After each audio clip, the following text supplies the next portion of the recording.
On ne souligne pas assez à quel point ce classique est bon. Regarde, un plat traditionnel, des macaronis bien en sauce, des pâtes bien en sauce, qui ont l'air aussi appétissantes, c'est super facile à préparer.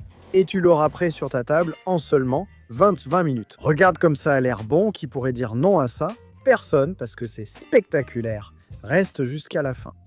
Aujourd'hui, on part sur une vraie recette de grand-mère. Tu n'as besoin que de 2 ingrédients de base, de la sauce tomate cuisinée et ce type de pâte. Enfin, ou celle que tu préfères. Si tu n'en as pas, ce n'est pas grave. On appelle ça des tiburones, sans savoir pourquoi. Si quelqu'un sait, qu'il le dise en commentaire. Ensuite, on peut ajouter d'autres petites choses. Ne t'inquiète pas, c'est spectaculaire et ma grand-mère le faisait à merveille. Allons-y, c'est facile. Il faut émincer 2 gousses d'ail. Si tu aimes beaucoup l'ail, 3. Et si tu n'aimes pas trop, alors 1.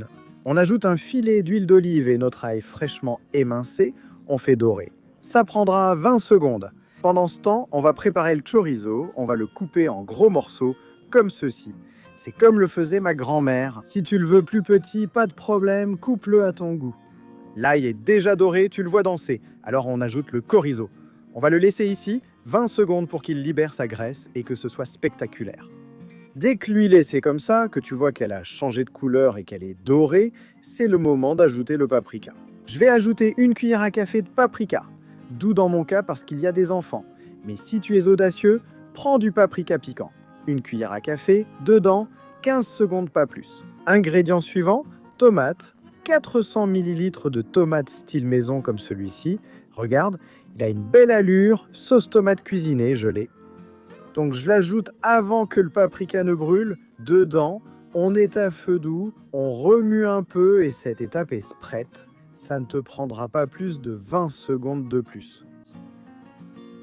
On continue, on ajoute de l'eau, 400 ml, parce qu'on va préparer des pâtes en bouillon, 2 petits verres, un on remue un peu, et bien sûr, il va falloir le deuxième. Voilà, alors vas-y, feu moyen et on laisse cuire. Si tu as besoin d'un peu plus d'eau, tu sais quoi faire.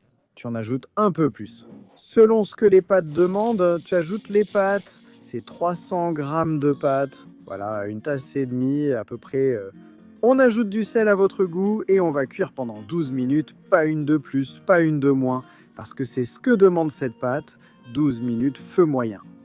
Pendant ce temps, on va faire cuire quelques œufs. 3 ou 4, voilà.